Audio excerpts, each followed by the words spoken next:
Tom. Oh, you stayed upstairs? Yeah. The commute south. Did you guys run into that too? Yeah. Oh my God, look who it is. Nice to see you.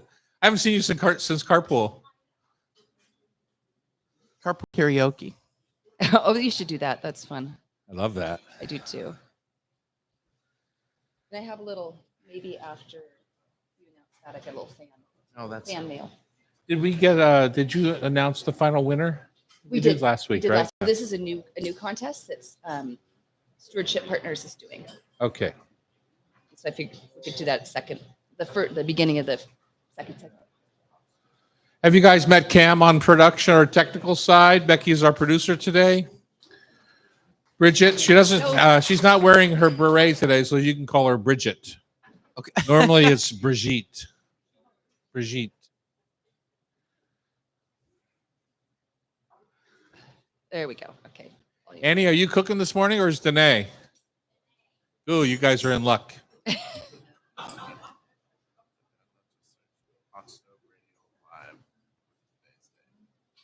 That was just a joke. Special. These are brown butter madeleines that you're just getting right there. They should still be warm, are they? Yeah, just Does out the of butter oven. drip down your chin? Yeah.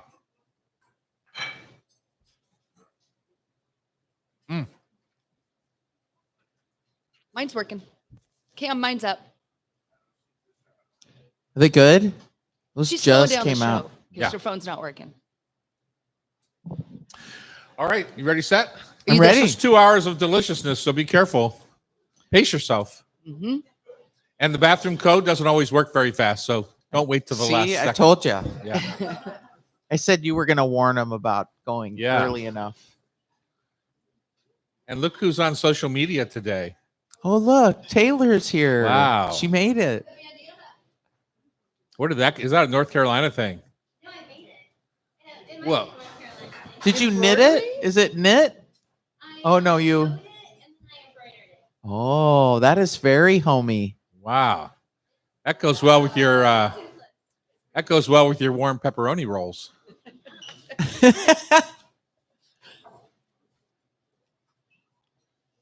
Ready?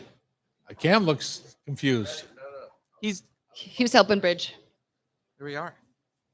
Welcome to the Hot Stove Society Show on Cairo Radio. That was a tepid response. Our motor. Was it tepid? No, It it was was tepid. good. Yeah, that's the kind of term we use here in the hot stove. That was tepid. Oh, Take it to a tepid. I'm Tom Douglas, and I'm Bridget Charters. and you're hanging with us for the next 2 hours. You better be anyway. Hopefully, you're in your garden and not in that traffic that I Oh, was my in gosh. this morning. Oh man, But if you are in that traffic, just podcast us. do you know why that traffic was like it was? I know it's Because I peeled off and went up over Queen Anne. And how did that go? Great, Oh, good. no traffic. A lot of people were doing that. Anyway, traffic. Who cares? It's over Yeah. till we go home. That's Velvet Tones of Bridget Charters. I'm Tom Douglas, and you're here in the kitchen with us at the Hotel Andra in downtown Seattle. Several of our guests today stayed last night. How was it? That's so nice. Isn't it a They're lovely lovely. hotel, huh? Yeah. You know, I don't get paid to say that. But if you write the owner, The owner's a friend of his, though. I just take it out on him on the golf course. We're coming to you from our studios here. We're on the second floor, way in the back of the Hotel Andra, and we are here. This is our 25th year on the air. Pretty exciting. I always wonder when they're going to fire us. Becky looks like, well, how am I going to make a living if they fire us? Exactly. Yeah, exactly. Destitute, I think that would leave you. We are at 4th and Virginia downtown. Dahlia Bakery is across the street, along with Lola's downstairs. Lola's downstairs, Neb is yep. across the street. Serious Pie. We are in the heart of In the TDville. thick of it. Yeah, right down here. We do serve a nice breakfast. Everyone's enjoying a brown butter madeleine at the moment. And Annie and Danae are back there working hard on a hot breakfast. You can find us do the show live on Thursday, 9 to 11, or podcast. Upcoming classes here. I'm Chef, teaching that one. tell us about It's my just- mother's birthday. Oh, that's nice. I gotta make a note. I'll mention it. She's dead. I know, Yeah, okay. I know. That's Because you have her that's stove her over stove there. over there. You took it from her. She gave it to me. No, I know. Anyway, the up your game with fish is just to do some different things with fish because we always do the same stuff, right? No, we don't. Yeah, we do. Maybe you do. just people do. Give me one dish that's going to up the game. So get a side of sockeye, and rather than just cutting pieces and pan-searing them or whatever, you run the length of the belly and cut little strips off, and make a roulade on a flat surface and run a skewer through it. Season it up, but you can fill them, and it can either be pan-seared or grilled. What's our filling? I was gonna do spinach. And just do a little kind of a spinach mixture that can be pureed, and then, or you could do like a pesto or something like that. That's Sure. kind of pretty with the colors. Or poaching. I'm going to show them poaching, grilling, pan fry. Basically, you're saute. going to up their game on fish. Absolutely. All right. I love to hear that. Bao 101 with Chef Rashida Rosalie is August the 9th, Which and many more. yeah, the bow one, they're going to make their own dough, which is awesome. Yeah. Just go to hotstovesociety.com. National Oyster Day is on August 5th. I will be down in front of Half Shell Restaurant, shucking away. But I'm also have a little treat. You know, we're teaming up with Hama Hama Oyster Company, and we're going to give away 20 dozen oysters, one per person. So I know it doesn't sound like a lot, but it's worth walking down the sidewalk, maybe Sure. saying hi to me. Sure. But I'm also making my favorite oyster stew prep that day on the 5th. And what is that? That is a freshly shucked oyster poached for just a minute in cream Ooh, that is good. and a piece of foie gras so Oh, that the foie Gilda gras fat Lily. floats on the top. Yeah. And so it's just a shot where I'm just doing a shot. You $5 to the Emergency Food Network and Or you more. get your Yep. you get your cup of sweet, delicious Oyster oyster stew. Kind of. stew. Nice. And that tell us sounds about the, Adrian Chamberlain, who used to work with us, she's That now was- at PCC, I want to say. She's the one who first did this on the dish. And I'm not the biggest, I'm not the biggest oyster fan in the whole world. I'm shucking them, blah, blah, blah. But I had her soup one day when I walked into Seatown Restaurant, now Mr. Fish. And I was like, what's the cliche term? Shut the front door. there you go. It was so good. Oh. And so, yeah, I'm going to interesting. reprise it. So speaking of something wonderful, we just got a little fan letter. 2 weeks ago, we embarked on a Seattle to Alaska cruise via Cunard, the UK vessel Queen Elizabeth. As we sat down for our first meal with unknown and landed upon the best fish and chips ever, as hoping this was due to Mr. Fish. And lo and behold, the US could use positive branding right now. So the best chips ever works for me. So thank you, Larry, for sending that in. We appreciate Love you. that. Yeah. Well, if you come in for a shot of oyster stew, I want to reiterate that because my baby sister runs the Emergency Food Network in Pierce Right, County. She was on the show. A Yeah, while back, exactly. yeah. Michelle Douglas. And she's doing a masterful job, but it's tough times for food bank systems right Yes. now. Their Yeah. funding is getting cut and our neighbors are going to go hungry, looks Yeah. like to me. Well, thank you for doing that. But if you donate $5 or more, I'll just give you a shot of this perfect oyster stew. Sounds good. August the 5th. We're going to be there all day long. On today's show, we announce our giveaway, a new giveaway, Justify the Art of the Souffle with Chef Brigitte. I've got my s- book open here. Tom. Yeah, celebrate the classic French dish ratatouille, which was one of Chef Terry's favorite dishes of all time. Yep. He loved that movie too. Terry loved nothing more than an exaggerated French accent. Exactly. And one time he was doing it, I said, "Are you exaggerating your own accent?" But of course. But of course, yeah. He loved Inspector All Clouseau. right. Father and daughter duo David and Ariel Holcomb share their passion for crafting heirloom quality tools and homeware through the Holcomb Studio. Neat. Now, we might know David way back when from Chefin Corporation. He did a lot of kitchen tools. I know Ariel from way back when. She and my daughter lived in the same neighborhood, and so we often drove. And her parents couldn't afford to feed her breakfast, so I would stop on the Sure. way to school and get her a healthy meal Right. because that's the kind of dude I am. Mhm. Yeah. luckily, David and Rosalie have come into some cash, and they're doing okay now, which is Great. good. Chefs Annie and Danae dish on what's the Hot Stove Sisters have in store. Tanaka, Eric did the show last week. No, how was it? I Or heard 2 weeks 2 weeks ago. ago. Yeah, Mhm. and he was awesome. He's going to stop by and talk about okonomiyaki, which is that I love that. kind of cabbage pancake kind of thing. that Japanese savory. We had it at pancake. Tanaka-san, I and remember I that. just I ate loved it. piles of I them. love that. And of course, we'll wrap up today's show with food for thought, tasty trivia, as we always do, and as I always lose. Did you lose? I used to win.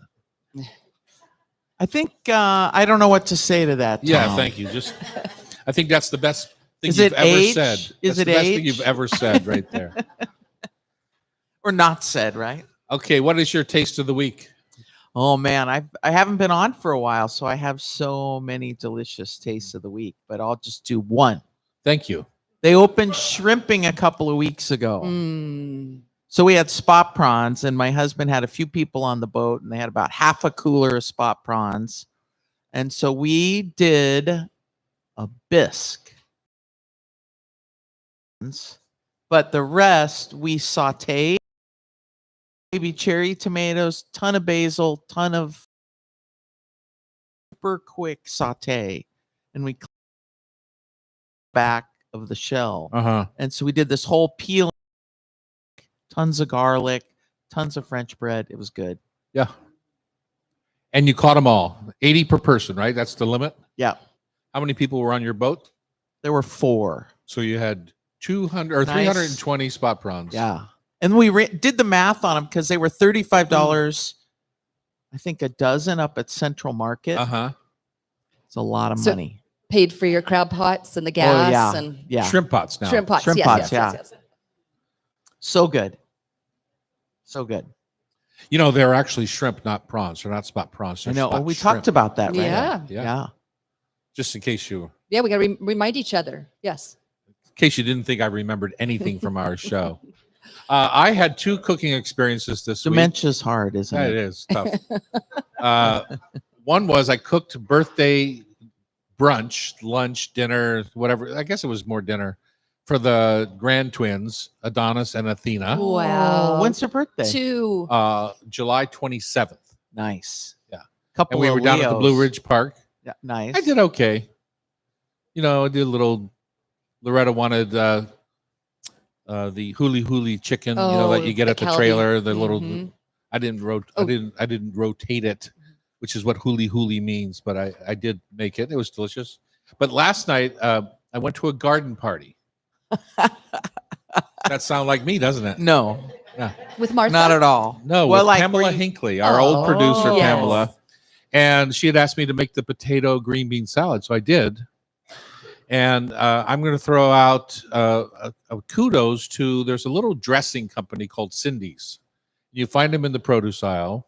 And there's lots of different, Cindy's. yeah, there's lots of different salad dressings in the produce aisle. And there's Lighthouse and there's just a ton.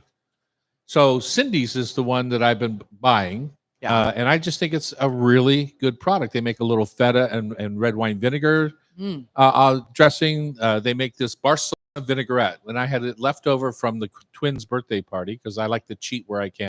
That was cooking for 70, by the way. Wow. 70? Yeah, yesterday was just for 20, but I made a little red potato salad, the little mini reds with green beans from Prosser Farm, and used that vinaigrette as my dressing with a. It was very lemony and citrusy. So it works. Bologna salads, with yeah. tacos. I don't know that they make. Anyway, I just wanted to throw out there that when you're in You a can hurry, or we often are looking for things, especially Loretta when she's here. She's Shortcut. shortcuts. Cindy's salad dressings, I think, are very impressive. Oh, wow. Little plug for And Cindy. they're Again. not a sponsor. And I was again, gonna they're say, not a do you know sponsor. Cindy? But yeah, I'm just throwing that out there. So if you see them, try them. Is all I'm saying. If you want to take a little shortcut, keep it in your fridge. I probably use mostly the feta, Okay. the Greek one, feta with Kalamata olives. All right, announcing our giveaway and demystifying souffle coming up next year on the Hot Stove Society Show, 97.3 FM. Sure. What are we doing? She's got little treats.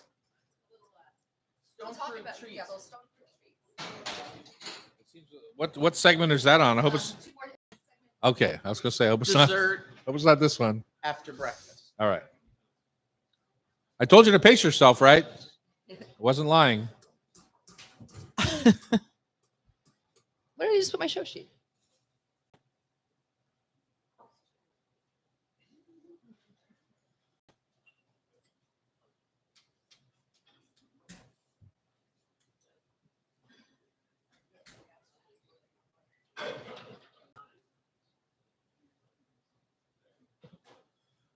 What did you message me about 28 minutes ago, Bridget? Are you stuck on Elliott Ave? Oh yeah. I got stuck the longest was on 8th Avenue Thank you. Oh. because I was going to the warehouse to pick up stuff for a hot stove, and then Oh. Yeah, Elliott was just stopped. yeah, Oh, it's coming. Yeah, I-5 Coming down the hill, just everywhere. We're here. we are here back in the kitchens on the Hot Stove Society show in the kitchen studios. Have a very busy show today, so we're going to keep things rolling. If you're in traffic, I'm sorry. So, Becky, do you want to take us through our new giveaway? Who Sure. won the last one, and what did they win? The last one, they won a ticket to the Julia Child cooking class and an That's overnight right. That's stay right. That's right. Here at the Hotel at the Andra. hotel. Yep, and they're excited. And They're coming to Julia's birthday party, Yes, which yes. is what, the 22nd, 23rd? 23rd, the 23rd of August. So Uh-huh. pretty excited. Yeah. Yeah, great. And the hotel sold out, so Lars was able to sneak something in there. Oh, There you go. perfect. It's a busy weekend. But this time, we're giving away 2 tickets to Feast on the Farm happening September 6th at Griffin Creek Farm in Carnation, Washington. This is a $400 value, not A $200. little different. Be a little different. Generously donated by Stewardship Partners. The annual Farm to Table celebration features a locally sourced dinner, Washington wine and cocktails, live music, and a chance to connect with the farmers and land stewards working to protect our environment. This year's guest chef is Brock Johnson of TD & Co. That's great. He is director of restaurants here at our Mhm. company.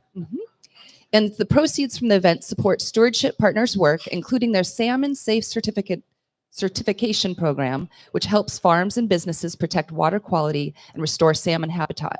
So to enter the drawing, email us a line about what you love most about salmon. Email BeckyG@TomDouglas.com by noon on Wednesday, August 6th, and we'll announce the winner on next week's show. Oh, So it should be a fun nice. one. And this usually sells out. What you love most about, About salmon. salmon. Could be the industry, the taste, whatever Oh, speaks so it to could you. be whatever. Whatever, yeah. I love the richness of the belly of the fish. Oh, And man. I love it steamed lightly with a little bit of mushroom soy, maybe a couple thin slices of shiitake mushroom, and some garlic chives, and a big pat of butter. Mm-hmm. And I just steam it until it's about 115 degrees, maybe it's 117. Just sets up. Just sets up and And pull you, it off. You put the butter right when you steam it. yeah, with a and I little put it in parchment? a little bit of a bowl so that it Oh. creates its own sauce. Oh, The perfect. mushroom, soy, and the butter and the garlic Mhm. chives. Little That's what I steamed love rice about with that. salmon. That sounds nice. Yeah. Sounds good. Gets me all Fun. worked up. Yeah. Look at, I got chills even talking about it. Goose flesh. Goose flesh. Tell us about Never Fail souffles, Bridget, because when we've done Julia's birthday party in the past, we've actually once in a while, before we learned better, we had a souffle station right in these 2 ovens right here that you manned and actually worked up a sweat, I did. And had lots which you like of, to do. You Hey, love you tennis, know, you love yeah, competitive exactly. sailing. You like to work up a sweat. Well, I like to eat, so I've got to counteract. Yeah. So souffles scare people. Why is that? It's just the combination. And so I grabbed Julia's book. Tom chastised me the last time I was on about bouillabaisse. And I was like, wait a minute. Anyway, I pulled the book out because Julia is very specific. And on page 167 has 3 pages on how to whip an egg white. 3 pages. Of which book? She's written many, This is Mastering the Art of French Cooking. which This is what the made her 40th famous, right? This is Yeah, this is the 40th anniversary book. This is the first one. And but then she's got this whole section. So she's got a section in the back for the souffles. Anyway, in the book, she goes on and on about the egg whites. And what I remember as a kid is watching that PBS show where she was on by herself, and she would just take the bowl and put it up over her head. If the egg whites Oh. were right, she would always just, she's a Show you tall that they lady. are foamy. Oh, look, and up it'd go. So she talks about whipping the egg whites and just making sure they're beautiful and glossy. So you can either do it with a machine or with by hand. Talks about a copper bowl, chilled egg whites, warm egg whites. So it's warm egg whites, and you just whip them to stiff peak. And no additives. no additives. But what you can't, yeah. I mean, if I'm doing them for some savory presentations, I might add a little salt, which kind of denatures the egg and causes it to kind of break apart. But when you're whisking those eggs, you just want to kind of break them up. And then as they start to fluff, you just gradually add the sugar in. Don't dump all the sugar in. And then you get this, excuse me, this beautiful glossy meringue, essentially. And then the base is super easy. Now, we've all made pudding like that. Essentially, what you're doing is making... I don't think we all have. It's so easy, though, Tom. Okay, It's easy is one thing. Having all made it, I'm not sure. Bill Cosby sold Jell-O for a reason. People bought a lot of boxed Jell-O. Well, the 70s, right? Okay. So anyway, basically, you've got a pile of eggs, and then you've got some kind of a base. So either it's a savory souffle, the base being bechamel, or it's a sweet souffle, that base being kind of a pudding or a pastry cream. And remind us again of what bechamel is. So bechamel is just a roux of flour and fat, usually flour and butter, melted, and then you whisk milk in. Mhm. And so that makes bechamel. And if you add some cheese to it, it's Mornay. Thank you. And so it could be whatever flavored cheese souffle. It could be spinach. What you want to be careful of is the moisture content of your base. And then when you separate those eggs, whatever the base is, savory or sweet, you can take those egg yolks and use them for something else or make a nice sauce, or the egg yolks can get added to the base to enrich that base. The eggs are protein. They're going to set when they cook. Uh-huh. Those egg yolks, the egg whites. And so the tricky part of a souffle is properly incorporating the egg whites into the base. And so Julia will actually use a whisk for that first kind of that first scoop of egg whites out of the bowl into the base. She'll just use a whisk and just whisk it all together. Which is counterintuitive, correct? Because you think she's going to collapse the air out of the egg Correct, whites. Yeah. correct. But she's only using a quarter of the egg whites to do A that? third of the egg whites. Third of the egg whites. Yeah, and you just fold it, just whisk them in so that the base, which is thick, is similar to the lightness of the whites. Uh-huh. And then that next addition, you do the folding with the spatula. And you just want to be careful that there are no kind of clumps of egg white, Mhm. because those are like a kind of a volcanic fissure in your souffle. So Oh. more folding than less will give you a better consistency souffle. Uh-huh. And so where does for years, people struggled with souffle, and then there was the never fail souffle. So what changed in what you just described to make it so that it's pretty bulletproof? Just getting your base made, that is the trickiest part, I think. Okay. Is just having that base made, whether it's savory, just like quiche, making a good quiche, Tom. We've determined that quiche is difficult to make. We right? have determined, it seems like such a simple thing, but most of them I hate. Right. It's the crust, it's the custard, it's proper cooking. Same on the souffle. And so if you have a nice, delicious base, whether it's cheese, spinach, ham and cheese, it could be mushroom duxelle, whatever it is, you've sauteed it, you've chopped it really fine. Dried it out. Yep. And that's savory or sweet. It could be a Grand Marnier souffle. It could be just a pastry cream that's flavored with orange and Grand Marnier, or it could be cherries. It could be raspberries. If you're going to use raspberries or even blueberries right now, get them in a pot, cook them down, and get them dry. Uh-huh. And then just puree them. Hold those in. Yeah. One thing I read is that people are afraid of it's going to fall, but they said, don't worry about it. Right. It's delicious. It's that true? it's yeah. So you're saying eat it anyway, but it's Yeah. not really ideal. Well, it was saying it doesn't matter. It was saying that. It does matter. But I mean, does. well, yeah, and it's as the Italians say, butts in seats. You know, have everybody seated at the table. Okay. If you're going to spend time doing this, and it really isn't a lot of time, Mhm. get everybody seated, and Can then you get it prepped ahead, or do you have to do that folding at the Well, last you just minute? have the base already made. You have Okay. your molds already buttered and Okay. floured or sugared, ready to go. You have the oven ready to go, and all you have to do It's the is folding. just finish the egg whites and then boom, fold them into Look, the I'll oven. just say it was such a charming sight to watch Bridget do 150 of these in 2 hours. during Hurricane Julia's Bridget. birthday celebration. Yeah. Yeah, and I was just scooping the base She called into in the sick bowl. the next week. I did. Usually you call in sick. I think I'm not feeling well. I'll be in tomorrow. She says, I'll be in a week. In a week. I was a little dehydrated. I got to say. Yes, you I was a were. little- Next, do we? Yeah. Up next, Ratatouille. Chef Terry Rothrow. This has not been with us now. We're coming up on 2 years. Wow. Unbelievable. We're going to talk about his favorite dish, the French ratatouille, on Cairo Radio. It's the Hot Stove Society Show, 97.3 FM. I was thinking we didn't do our giveaway. Has anyone written in your thoughts about salmon already? So you're first in line for the giveaway? Did you email? What was the email? Becky G. Did you already email? Oh.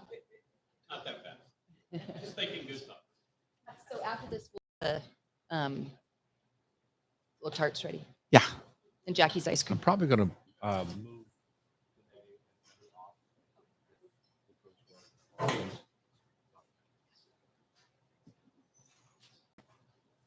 I didn't think about that.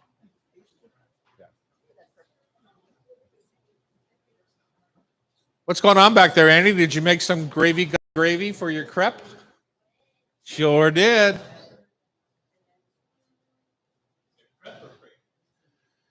Oh, don't be a creep. It's crepe.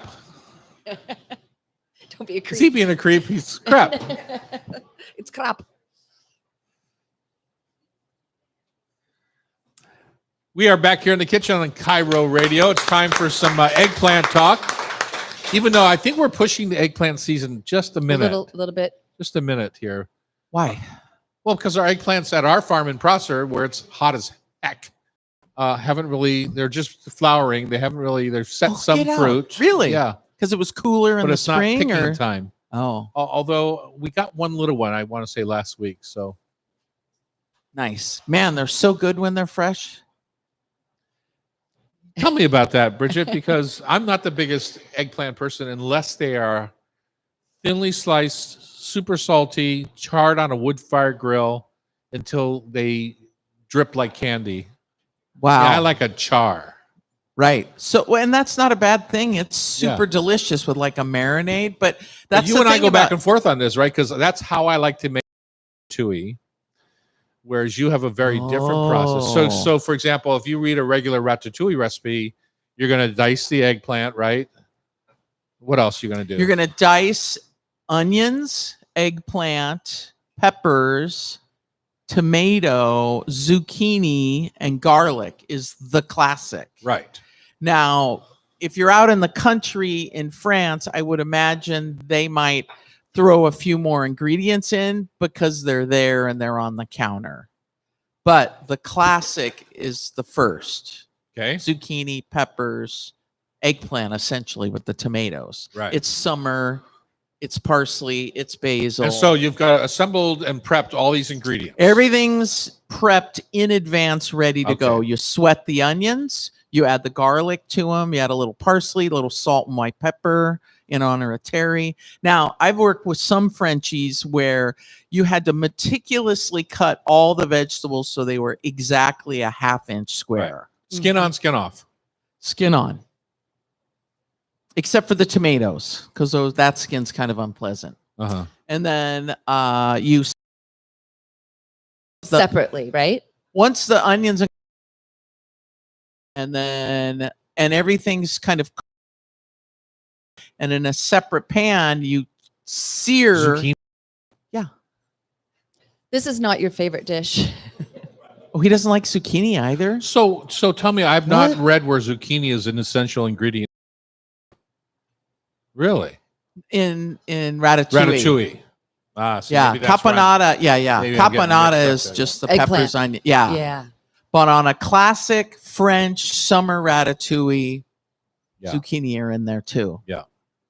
And so my idea would be that you would take that eggplant, make slices, put them on the charcoal grill, and get a nice char and caramelize the sugars in the eggplant, get a nice char, and then finish your ratatouille with that ingredient. Because to me, you're adding so much more flavor by doing it that direction. Well, absolutely. You could do exactly what you did, but I would then char the zucchini. I would also do the peppers that way.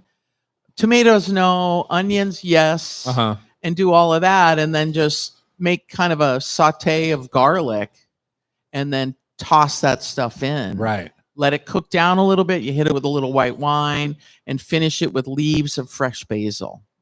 Toss. Italian parsley, or French curly parsley, chopped fine, tossed in. But I think of ratatouille kind of being, or caponata kind of being the farmer's friend. Mhm. Because to me, when I think about it, it's like all the things that are growing in the garden at all the same time summer, in midsummer. right? Yeah. What I think of is Provence, and I think of Roger Verger or some of those Frenchmen, because in Provence, you're in that very hot part of France, Mhm. and it's very much a symbol of that region. Right. Mhm. That with a nice glass of rosé and a delicious piece of fish, you know, I might even eat ratatouille in that situation. with a big, beautiful bottle of chilled Chef rosé. Verger, his book, I think it was it called In the French Way, or is Entertaining There's French in the Style? French, yeah, there's entertaining in the French style, but he had one called Cuisine of the Sun, and there were two little books, and he had Uh-huh. volume 1 and 2, and just had He was all the brilliant. classic. Yeah. Yeah, I love that guy. Yeah. Yeah. But the entertaining in the French way, I remember buying that book in the 80s. I was Mhm. just Great going pictures. into cooking yeah. school. Yeah. And you get that sense of French cooking, you know, and then you're like, oh, bingo. Because I'm always a little horrified when you see stuff like mushrooms. Like mushrooms, what? That'd be a They're not in fall s- ratatouille. Yeah, they're not in season, you know. What do you think about when you embellish it with things like anchovy paste, to give it kind of an umami kind of sensibility to it, or you throw in a little harissa from North Africa just to kind of round out the flavor profile? How do you feel? Absolutely. Is that blasphemy, or is that okay? I mean, if you're talking Ducasse or Verger, they seem Well, pretty. a lot of people mix me up with Ducasse. Yeah, he has a few more stars than I do, but I mean, we're very similar in nature. The we're both glasses, men. your glasses We're that you're both wearing. You both have round glasses. Yeah.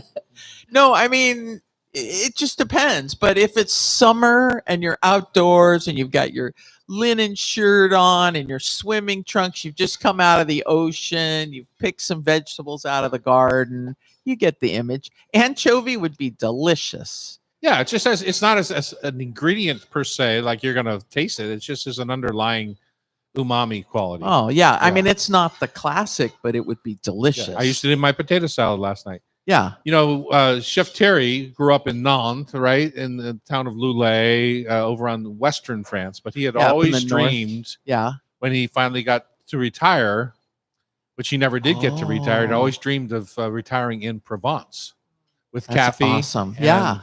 I think about that often when I'm drinking a bottle of Bandol, like Domaine Tempier Rosé, Oh, or any delicious. of those Provençal rosés that are so lightly colored and flavored, and just the perfect summertime wine.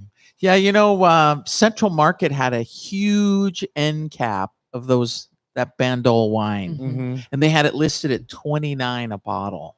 Yeah, well, that's not. I mean, it's Domaine normally Tempier. 35 Yeah, or so, it's right? Domaine Tempier is Yeah. the one that's $50, $60 a bottle. Oh man! And But if hard you to get get. a chance, have a glass of that sometime. It'll blow Richard your mind. Olney, Olny, is Yeah. the guy who made that famous. Oh, did he? Along with Kermit Lynch. Kermit Wow. Lynch, the wine Yeah. negotiant, Yeah. really latched on to Domaine Tempier and made that a challenging purchase these days, as he did with many French wines. Right. Yeah. Right. It's good stuff. Yeah. Yeah. So, I mean, if you can imagine, and it's been super hot in Europe. I've had Mhm. friends traveling, and so you can imagine just a hot kind of stifling day. You know, you want to get in the water and Uh-huh. escape the heat, but then you cook there in those hot temperatures. You're not at the stove. So your idea of a grill is awesome. Mhm. To grill a ratatouille would be delicious. But that's very Tom of you, Tom. I know it's not very French, is it? No. No. Tom's going to mess with things, and that we expect that. It's good. It's your charm, Tom. Do you think so? Yeah. Is there ever a case where Tom's comes out The better? other, the or opposite of is it- charm, Is it better? Is it just different? it's different. Because sometimes Oh, I think no, we get and it's better. I think my point being that we get caught up in these 50, 60, 80, 100-year-old recipes and somehow think we can't make any adjustments to them because they're Mhm. classics. Correct. But to me, there's always a way. And I think Terry came to that in his later Mhm. years Yeah. of being Relaxing. relaxing. You've struggled with that in your life. You're working on it. You're getting We're better. working on it. Yeah. But I'm, to me, I'm a classicist. to me, there's you know? it's not unreasonable to say this might be a better option because cooking techniques change. You know, it's like duck confit, right?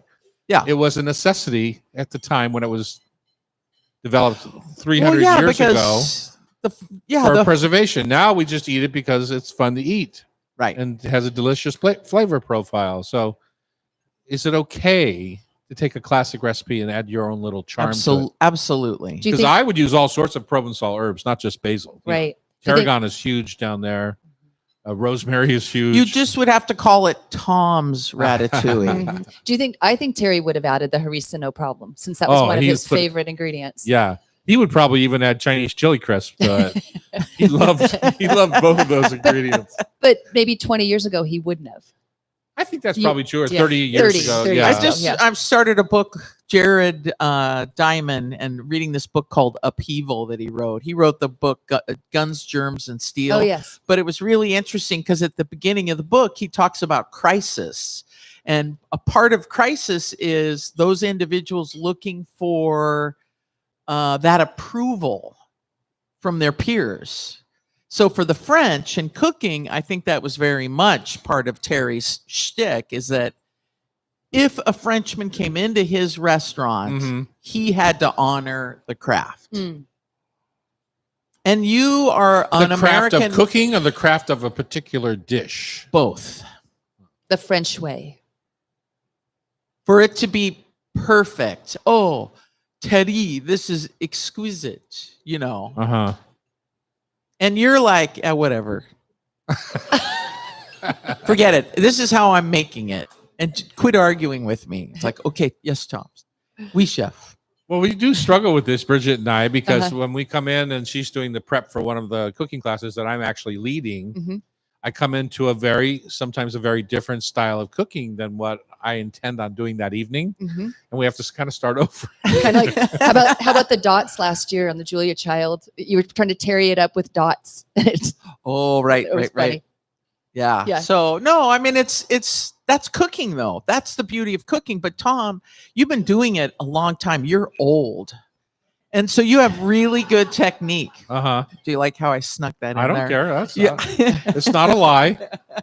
No, but it's the technique is backing up the thought about cooking and what you're going to do to that dish. The problem is you get these people that don't know how to cook and the eggplant's all squishy and raw. Or and you get French undercooked people or- come in saying, this is not the way it's supposed to be. Well, there's that. There's that. Whether it's good or not. You're a big guy though, and you can scare them. It is always interesting to me when I hear about how scary I am. Have you ever heard me raise my voice? Yeah. You have not. You're lying through your teeth. Annie, have you ever heard me? Oh, I that is haven't. a bunch of I bomb. haven't. That is a bunch of whatever. That's a bunch of ratatouille. Malarkey. Malarkey. All right, it's Washington Stone fruit season with apricots, peaches, and plums. We just picked all of our apricots. Oh, you know, did. they're I made a little delicious. tarragon apricot. Okay. That was Andy jumping in. They are eating Prosser apricots today, as a matter of fact. With melon.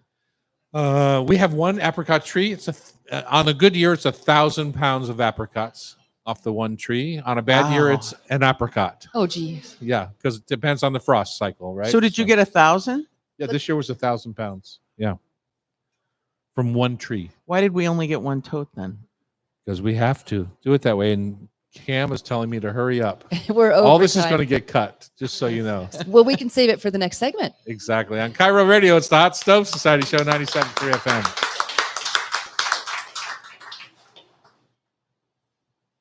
All right, just so you know, that crispy edge on the egg is what we intend to do. That's a Tom thing, which the French would never do. No way. No way.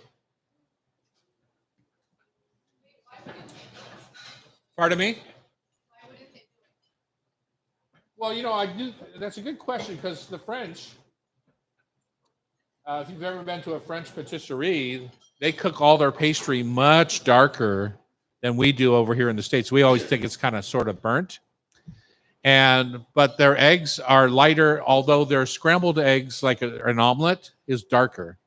So there's a lot of the French are. But not that dark. They just give them a little bit of color. But they want the egg They to want taste color. like the egg.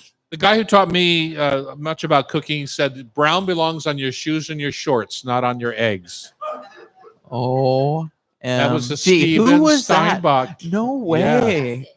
Oh And my so God. I just hate all that kind of blonde egg thing. And then I was at a cafe outside the Louvre in Paris.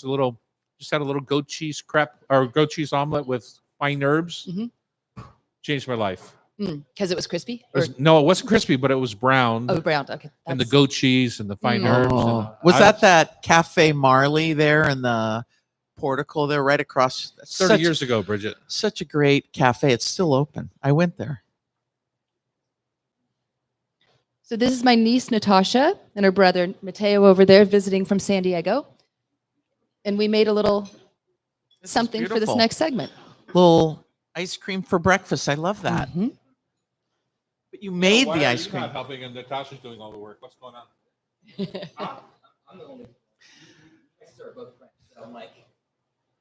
What do you think of the French segment? The women in Becky's family are all doers. C'est vrai.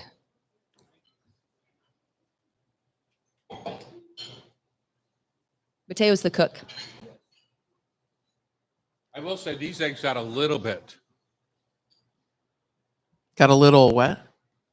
They're a little bit on the done side. Ooh.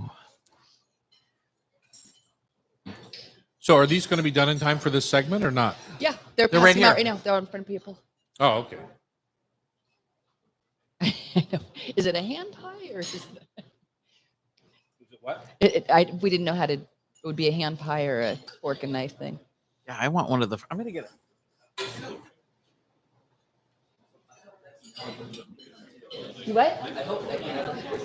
Yep. Yep. He's helped with quizzes before. Nice. He's a good researcher.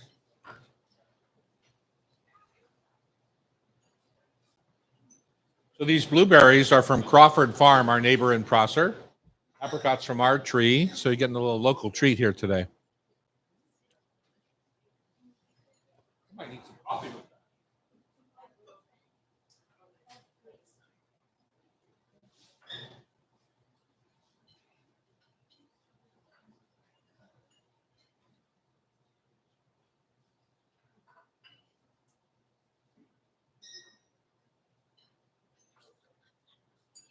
Give it to Gail. Thanks.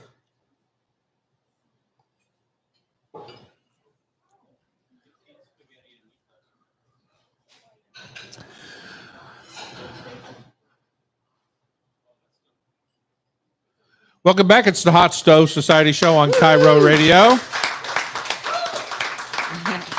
We're talking this segment, all things midsummer fruits. Mm-hmm. We just, like I said, picked the last of our apricots from our tree in Prosser. Peaches are coming on. Jackie's picked a couple of them, but they weren't quite ripe.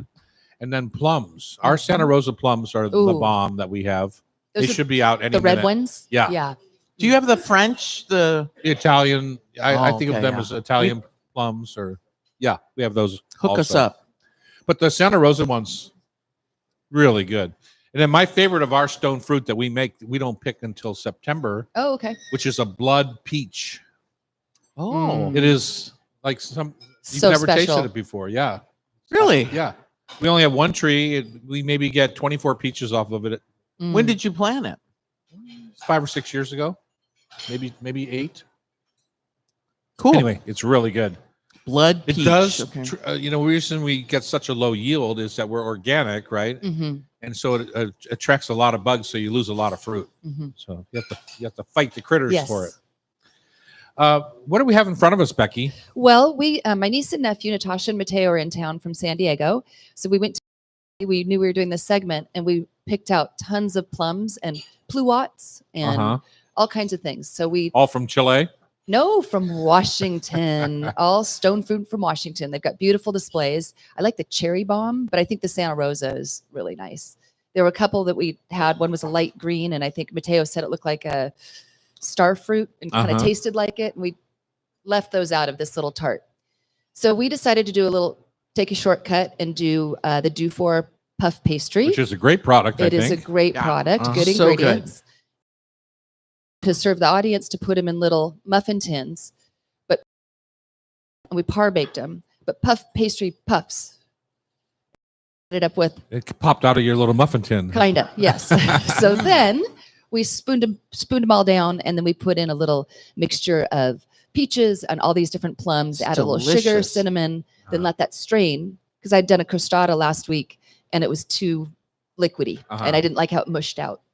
So did it this way, and I think it's pretty good. And then on top is my favorite, your wife Jackie's maple ice cream. Ah. And It's delicious. it's really good. And I've made it a couple weeks ago. I underchurned it, which I love. I overchurned it last week, so it came too crystallized. And then this time I underchurned it again, and that's how I like it. Yeah, So, soft and yeah. melty. So we just Yeah. brought little stone Delicious. fruit treats. I mean, really, you can just eat those plums raw. They're so beautiful and delicious. Of course. But we wanted to jazz it up a little bit. Mhm. Add some sugar. They're wonderful. So good. What are your favorite things to do with? Stone fruit? Yeah. Well, I've been eating still Washington cherries, Mhm. and I made a cherry watermelon salad the other day with just kind of garnished with some blueberries and fresh mint. They were the best cherries I think best bings, if Mhm. that's what they were, that I've ever had, Mm, and got them right at the grocery store. Ours certainly didn't have those kind of flavors. mhm. And all the ones we picked at our friends that have cherry trees in Prosser, we kind of go around, have a glass of rosé, and pick cherries at Mhm. everyone's trees. And nobody's had the flavor that these had. And Mm. I'm so curious what I had. Did they have They were those? huge, plump. They wouldn't even fit in the pitter. Long oh, stems. Long stems. Yep. We learned Long stems are really that's what that's helps what Eliza keep their taught us. Yeah. keep, Or you keep- know that. keep them alive. Yeah. Mhm. Anyway, these Oh. they actually had real. Flavor. I hate to say it like this, but fake cherry flavor. You know what I mean by Yeah. that? Oh, right. Because sometimes you get cherry flavor, and it's like, wow, Mellow, where did yeah. that come from? But this actually, Like a Was it concentrated. cherry? Montmorency cherries are the cherries that I find have the most classic kind of what we consider cherry flavor. But these were not Montmorency, so I Did don't you know. call and find out where they I came didn't. from? Oh, I didn't.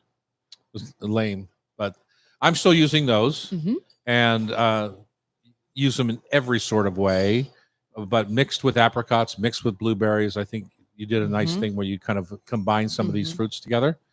And one of my little tricks is that I buy as much as I can and have room to freeze this Mhm. time of year. And I make a freezer jam. My mother was a big freezer jam person, yum. and I'll take whatever extra fruit, extra apricots, peaches, cherries, blueberries, blackberries, whatever I have, strawberries. We're still picking strawberries over in Prosser. So I'll take whatever extra fruit I have, buy myself some Sure Gel, which was my mother's favorite The secret ingredient. secret ingredient, and then make freezer jam by the pint. And I'm just finishing up last year's, but the only problem with freezer jam is it tends to be too sweet if you want to use it in savory concoctions. Oh, good point. So if you're making like a roast duck and you want a little fruit sauce for it, you really have to cut it with vinegar to give it the right balance. So you can Or- just use your freezer jam and cut it with vinegar, or Yeah. you okay? Yeah. That's a Well, can't you just- vinegar and a reduced chicken or veal stock, mhm. and then so one third, and then a splash of vinegar. So But if or you're one half, doing- one half. Slash But if you're vinegar. doing sure gel, do you have to have all that sugar? yeah, Oh. yeah, it just doesn't set Oh. without it. Okay. Got Because it. a lot of fruit has its own pectin, right? Is what you're Correct. saying? Yeah. Mhm. Well, That's- and I was just But the fruit in a sure gel jam is not cooked at all. oh, It's okay. 100% raw fruit, so it does tend to be too weepy Oh, okay. to set up in the correct way without. And so what does sugar. the sugar do? It just helps. It works with the pectin and it becomes a jam, right? It Oh, just okay. becomes Oh. So you're just Yeah. whizzing all the fruit in a blender or food processor? Or? sure. Or if you want it chunky, just put on. Get Uh-huh. your hands in there and crush it all with your Mhm. fingers, and yeah, sure. Oh, But interesting. when you do have things like peaches or nectarines or or tender skins like that, but Huh. use as your puree. Nice. Oh, Yeah. that sounds nice. Yeah, Chris's mom used jam, and she's passed away a number of years ago, and we were cleaning the freezer out, and there's still 2 jars in there. exactly. He's just like, I'm just gonna leave those there. You know, it's like her ashes. But yeah. and I've never done that. I've never made a freezer jam. I've always Oh, really? Yeah, I've always cooked the apricots.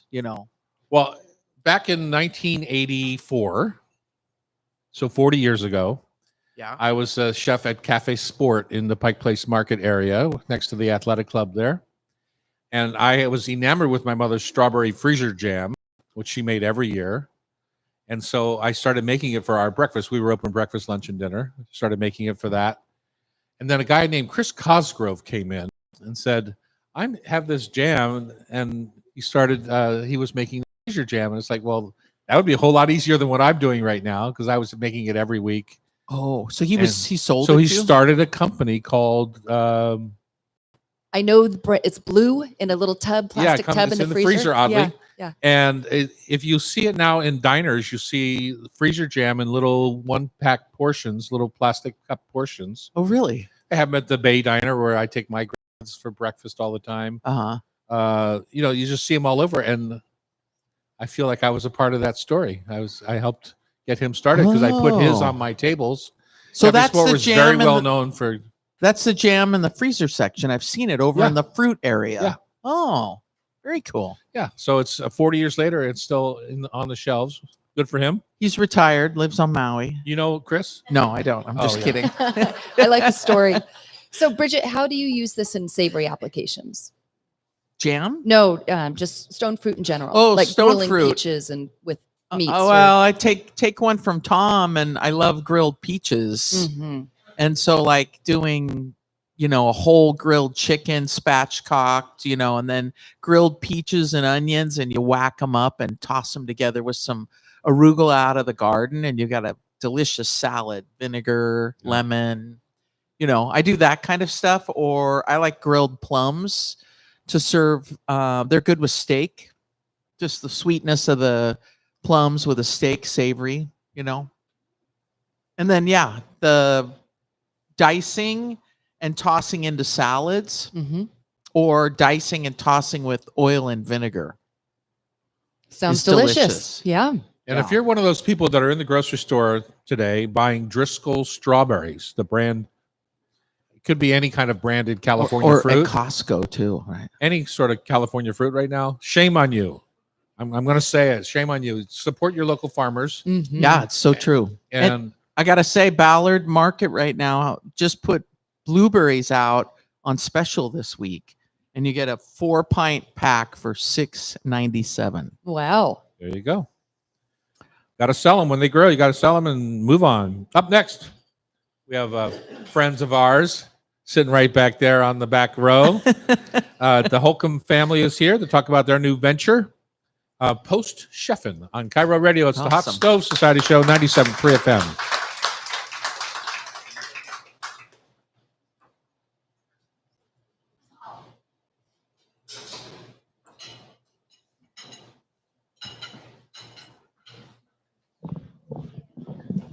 I know. Good to see you.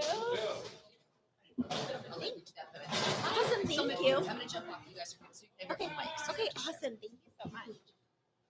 And this will be on YouTube, so if you kind of display Okay. some of them here, Okay. it'll Don't look nice. look nice.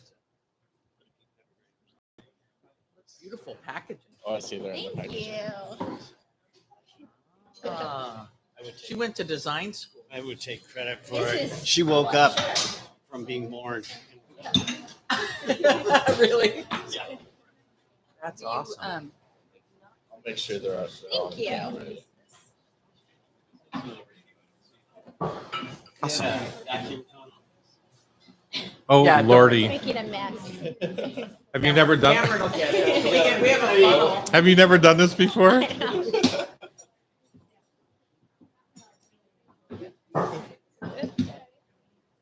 Did your container come in? It came in. Good, Yeah, good. yeah. With no tariff, Yeah, sure. despite who we Just a voted little- for. Just a little tariff. Yeah. Yeah. They don't. Yeah. Great.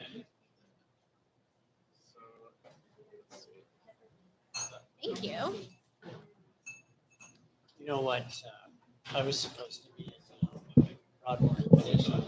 I know. Charlie called to see if I could host you.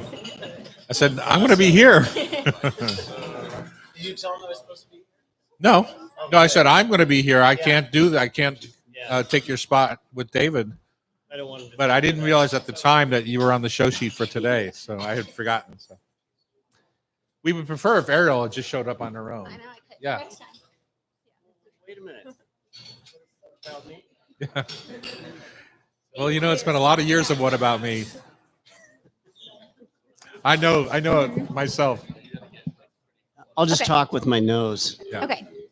Sounds good. This is How's good. your life, Ariel? Good. Good. We bought a home over on Bayard, so we're in the neighborhood. On Bayard. So like oh, really? Where's that? so if you're coming up 100th, Uh-huh. you just take a left. We're right there. If That you're little coming funny- up 100 West, Mm-hmm. you take a left, so sorry, you're take not a in right. Blue Ridge. You Right. take a right. Take a right. No, I'm technically one house outside of Blue Ridge, actually. You're technically what? One house Cro- outside of Blue Ridge. Oh, really? So you're Crown Hill. I'm Crown Hill, So North Beach. the house is Yeah. $500,000 less. Yeah, if you go across the exactly. street. Exactly. Yeah. Yeah. I mean, Yeah. it's amazing. Honestly. We looked Yeah. at a house on the other side of the rock that's Yeah. labeled Blue Ridge. Yeah. I know. Can't use the pool though. Oh, we can go with We can Dad. sneak Get the key in. from Dad. You can rent a Yeah. castle now for $10,000 a month. I saw yeah, that. yeah. I saw that. Which one? The Boeing one there on the hill? The one that's been being remodeled for Yeah. years. Under the tree. It's pretty The one on chusky the corner. inside. It doesn't come with the basement. That's I right. saw Because that. he's storing all the stuff. I know. The dead bodies are there. Yeah. Well, there is an And how about the owner. one across the street? They've been on that for a couple of I years too. know. Well, I he got know. shut down by the city. Yeah. For no-nos. Turns out you need permits, huh? Yeah. Yeah. Yeah. Okay, we're back on schedule, despite my Are we- lateness. We're going to keep you guys for 2 segments instead of 1. Okay. That way you'll sell 2 items instead of 1. Great. I love that. That's what we're here for. How much would you pay for this now? Well, wait, Yeah. there's more.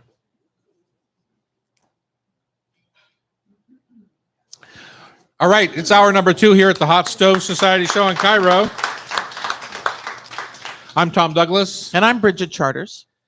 We have a full second hour that hopefully you'll stay with us for. Father and daughter duo just took the chairs here in the hot mic section of the show.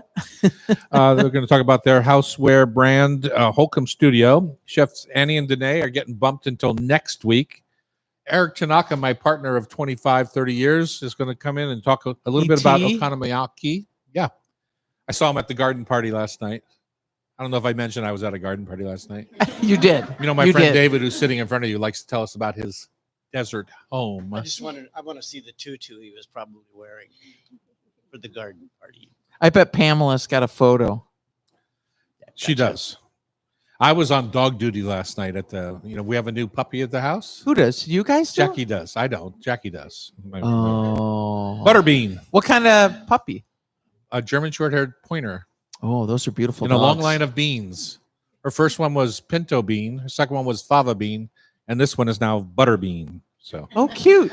and we're going to play Food for Thought Tasty Trivia to wrap up the show. So exciting. Welcome to our Studios. Thank you. Oh, thanks, thanks for Tom. having You guys have us. your own studios, which I've been to once on Aurora. Yep. Did it move yet? We didn't close the gate in time, but Yeah. no, it's still there. That's the velvet tone of David Holcomb, inventor. Your business card says inventor extraordinaire, Famous inventor. famous inventor. Yeah. Yes. And your daughter Ariel. Yeah.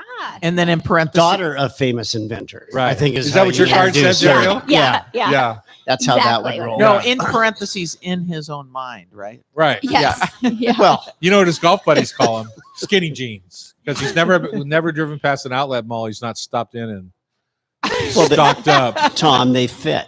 Yeah, exactly. All I can say. 3 They pairs would fit. fit me too. Tom shops at Kirkland for his jeans. Oh, I know. I know. Tell us about your new venture. Yeah. Let's go back to your old venture. People might know you from Chefin', right? Yeah, started chefing in '82, right Uh-huh. across the street from. In fact, that's how we met. Was our offices were above Cutter's there, and we would come over in the morning for Oh. breakfast, and then of course, as we said, lunch. And I came out with a pepper grinder, one-handed pepper grinder, and I said, would you mind if we put these on the table? And he said graciously, yeah, you can put those on the table. And we walked in one day, and there was a group of little ladies, and all the people were laughing, the wait staff, and they go, "Oh, your timing's perfect. You see that table over there?" They just picked up the pepper grinder, squeezed the handle, and said, "We don't know what table we're at, but we'd like a little more coffee," and put it down. And I was mortified. I mean, these are literally the first time anyone had done a squeeze. Yeah, and pepper they were grinder, right? solid color. You couldn't Yeah. tell there was pepper in there. I immediately drove down to the factory in Tukwila, and we started making them out of clear, and the rest is history. Yeah. So Exactly. That's awesome. And that went on to become how many kitchen products in the Chefin' line? well, I have 268 patents on different gadgets and trademarks, and there's, God, I don't know what that actually came out to be. but Wow.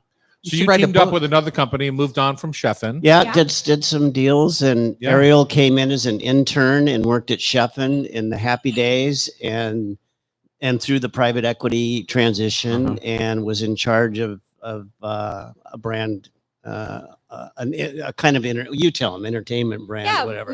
Different wine and entertaining brands, as well as lunch boxes. So all Mhm. sorts of different housewares. And I think when it came time for you to take a step back from Chefin', you had taken a couple years and then decided to launch Holcomb Studio. Right. And a lot of what we were thinking about with Holcomb Studio is what products do we want in our own homes? So products that function really well, you can leave out on your countertop, but they're also really beautiful and they last for a lifetime of cooking. So that's how we came out with our first collection. I love the Beautiful. last for a lifetime part because the first thing I did was break the wine decanter.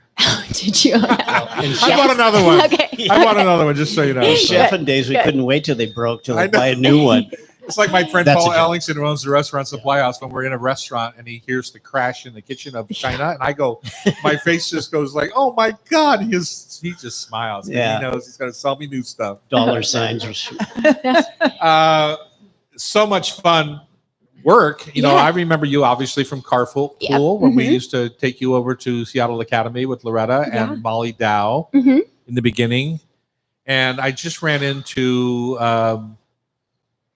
who's the other young lady that was in our neighborhood? Oh, Lauren. Lauren. Yeah. I Yeah. just ran into Lauren. She seems happy Oh, and how healthy. nice. Yeah. Oh, that's so great. it's good to see all you kids I- grow into I know. full-fledged adults. Yeah. Yeah. Here we are. How have you brought what you kind of saw your father doing in the early days into your own world? Because you're running the show now, right? Yeah, together. But I'm running a lot of the day to day. I think what's the most fun is the design of it all. Uh-huh. So there's a lot of ingenuity with it.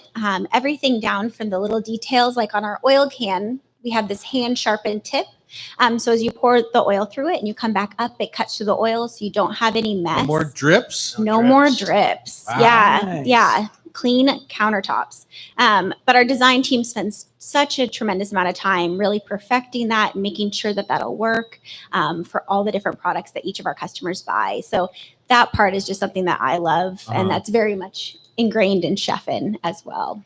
Well, the difference, it's nice to have we were all about churning things out in the Chefin' days as fast as you could, new items, new item. Well, you had a lot of competition this- out there, right? What's Yeah. that? You had a lot of competition in kitchen Well, exactly. gadgets. Yeah, you had to stay ahead of that. And this, we really take the time to make sure it's absolutely 100% Uh-huh. and does what we hoped it would do. So, to Ariel's point on the oil can, there the driplessness, it's got the perfect pour for emulsifying. So whisking and pouring. Oh, nice I mean, and slow. Yeah. Yeah, exactly. When you're And- making mayonnaise or something. you just- Exactly. Yeah.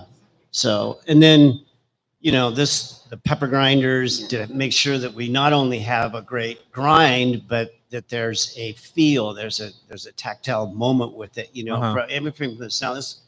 I call noticed this- you're back on a two-hander. Yes. Yeah.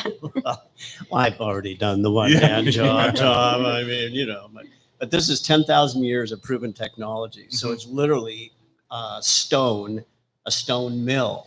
So you can, I'll just use this paper, but it We And it are on comes out- radio, you know that. comes out the Yeah. side. Oh, beautiful. And then it's fully adjustable. But this harkens back to the days of Egyptian, mills. And you can actually feel a little That's bit beautiful. of Egypt in these when Uh-huh. you grind them. So this was really our first product that my dad had the concept for. And if you're familiar with Oaxaca and Ballard, we were sitting at Oaxaca and you had written it out on a napkin there to kind of explain his thought and his process around it. And I think when we were thinking of something, heritage, products that are going to last a long time, have a little bit of different edge to it. And that's kind of what launched the rest of the items. And we now have 14 in the collection. Do you really? Yeah, Yeah. with the new spoon rest right there Uh-huh. coming out Wow. next week. So tell me, let's go through one of these items Yeah. because people, I don't think they realize the effort and thought put into some of these things to make it more Yeah. convenient, more beautiful. All the things that you're trying to accomplish takes time and brain power. Absolutely. Yeah. So we have a small design team in our studio at the bottom of Queen Anne on Aurora. Wow. And it takes about 2 years from conception to on the shelves. Wow. For a product to That's be fully amazing. done. Yeah, Wow. yeah. So one of the things from Chefin that we've carried over is rapid prototyping. So we'll come up with an idea, whether it's the pepper mill or the oil can, and something we want to achieve from that. So dripless or using stone to grind the pepper. And they'll go through all these different iterations of the product. So they'll build these little fast prototypes of them. And sometimes they're made out of foam. Sometimes they're made out of toilet paper rolls. It's all sorts of different things that Hot they can glue. get their hands on to Mhm. prove the concept is going to work. And once we've proven the Oh. concept's going to work, then we take and really design the product out and make sure it works within our aesthetic that we want. Uh-huh. Mechanics first. Yeah. Interesting. And is it like on CAD? You guys put it Yep. on CAD? They put it and on then- CAD, And 3D we have, printers. rapid prototype machines, so printers, and as Cool. well as the old school, crescent wrench, and pipe wrench. Okay, go back to your drip thing because Yes. Yeah. Our dripless no, oil. no, can- your Oh, the your spoon yeah. rest. Yeah. So our new spoon rest is going to come out next week. It's made of 2 marble stones, which rocks in the base. So it'll hold a lot of different utensils, but you can also separate them. So for a bigger meal that you need a lot more space for, you Uh-huh. can use them that way. And then I love to use them as appetizer plates too. Uh-huh. They're green marble, so they look really beautiful with green olives on them, or little macrona or olives or macrona almonds. And they're just a really nice piece in your kitchen Uh-huh. too. A lot of the items as well, when we were designing them, we were thinking of how can you style your kitchen with the pieces. So the pieces that you use every day, for this example, we have our pepper mill, salt cellar, oil can, spoon rest, things you're going to leave next to your stove. How can we up level them so you want to leave them out on your countertop and you don't want to stash them away? So they're Right. easily accessible, but also helping to style your kitchen with. Yeah. The joke, even if you don't know how to use them, they look so cool. You buy them and put them on you, and that's real. Oh, I'm sure it is Yeah. real. And famous chefs like me, it's you don't want to be caught without the right pepper grinder. Yes, No, yeah, no. yeah. Yeah. Okay, when we come back, let's talk more about that pepper grinder because it really reminds me when I went down to LA to find a stone grinder for masa. Mm. Yeah. And it turns out they're all made out of volcanic rock, which I Yeah. guess my guess is all rock is volcanic rock. But I love that piece of equipment. It cost me like 12 grand. I bought it in somebody's garage in LA, and it's the bomb. It just does beautiful work. But that, as soon as I saw your pepper grinder, it kind of reminded me of that kind of organic nature of stone grinding. Does. So, Yeah. Rock. Very fun. and one of the scariest meals I ever had in my life was at Tregoose Old Mill, which was a stone grinder, like an old place in Cornwall, England. And the stone grinder, I thought we were going to end up on it. You know? It was a scary place. Well, you might have. We had Deserved to pick our dinner out of the freezer. You want pheasant with buckshot, or do you want somebody who stayed Don't here mind last- that arm that's in there. Yeah, somebody who stayed here last that week. Yeah. Farm accident. On Cairo Radio, it's the Hot Stove Society Show, 97.3 FM. All right, we're just going to keep going here. We're back here in the studio with the Holcomb Studio folks. Yeah, beautiful stuff. Yeah, gorgeous. David and Ariel Holcomb are here talking about their new line of products. The convenience of the kitchen with the design of the dining room. That's the way I would look at it. Yeah. From Yeah. I love my that. personal. But we were talking about that pepper grinder, and David, you said it kind of spoke to you. You were at the Oaxaca restaurant, which is a very organic Mexican restaurant in Ballard. I don't mean organic as in No, I kind of produce, yeah. but it feels real when you're sitting Natural. there. It does. Well, It feels I mean, very we've been Mexican. What do I grinding, know? yeah. But yeah. We've been grinding things this way for honestly Yeah. 10,000 plus years, you know. So it just was an idea that let's see what kind of grind. I'm very particular about a grind that you get and the adjustability of that grind. So I'm from particular fine- about the adjustability. yeah. And so this is fully adjustable from a fine, which is right here, Uh-huh. to all the way to a cracked peppercorn practically. And I'm pretty sure it's not going to wear out. Yeah, I'm pretty sure. I'm just thinking. Well, But it's all machine. We CNC the rock, you know, to a very specified design, a pattern on there that was very much modeled after the original mills that they found, you know, Uh-huh. in these different sites. Wow. I think the other nice thing about using stone, especially for spices, we also have our mortar and pestle, is that as the spices release their natural oils, it helps to season the stones. Uh-huh. So even with our pepper mill, I've now had mine for 3 years since we were using it at our kitchen before. You're the one you made out of toilet paper rolls? It's yeah, 3 years exactly. old. It's going strong. It's going yeah, strong. yeah. The hot glue's starting to wear Yeah. off. But it has this beautiful grind to it because the peppercorns have released their oils. So it becomes smoother as you continue to use it. Instead of, worsening with use, it just gets better, which I really love that about the product too. Uh-huh. Well, and I noticed, is that what kind of stone is that? Is it the same stone I'm looking on your website? It's your really mortar? hard The, stone. Yeah. Yeah. most The stone hardest is. stone we get. Yeah. The mortar and pestle Yeah, in your site is beautiful. Thank The you. dish is amazing. Thank you. Yeah. We use granite stone for all of our Okay. items that you're really going to get at so that it's a really hard stone that you won't crack or chip in any way. And it also just has a really beautiful finish to it. Kind of looks like salt and pepper, which we love as well. Nice. But we really do focus on a lot of the different materials and making sure that they have this patina or this heirloom They're- quality. yeah. So even the wood is all ash wood, which gets darker with time too. Oh, and with the has a re- oil. yeah. And, yeah. And then some of our tabletop pieces, like our salad bowl, is made out of walnut, which is really beautiful as well. And then, of course, a lot of stainless items too. That are Right. really Well, gonna and your salad last. bowl, I love because it's got a lid on it. Yeah. I'm the one that always takes the salad to the parties. Yeah, I love making salads, and so it's got that lid yeah. on So top. we on added the website. lid. So if you're going to a dinner party, like you're saying, you can, instead of cellophane or tinfoil, it's more up leveled. Or if you're prepping for your own dinner party at your own house, you can stick it in the fridge, and it's a cover until you're ready to serve. That's beautiful. Yeah. That's So nice. that was an aerial add-on. And when she came up with this wood lid, I said, well, don't we have Tupperware? Where it just snaps around. Uh-huh. Well, you need she to do it won. a little nicer. She won. Yeah. Yeah. Speaking of that, Ariel, it's interesting to me that how much you've learned from your mother, because obviously you have a lot of smarts. And that, Yeah. Did he just say that? He talked. On live? well, David Is this started out just like live? me as a Oh my cook. God, Right? I can't believe it. Tell people that you started as a cook, right? I did, yeah. Yeah, the hind I quarter in Bellevue, is that loved right? the kitchen. Yeah. The creativeness, the energy, But I just would Friday night would come along and you get this paycheck and you go, did I not just work 60 hours this week? Yeah.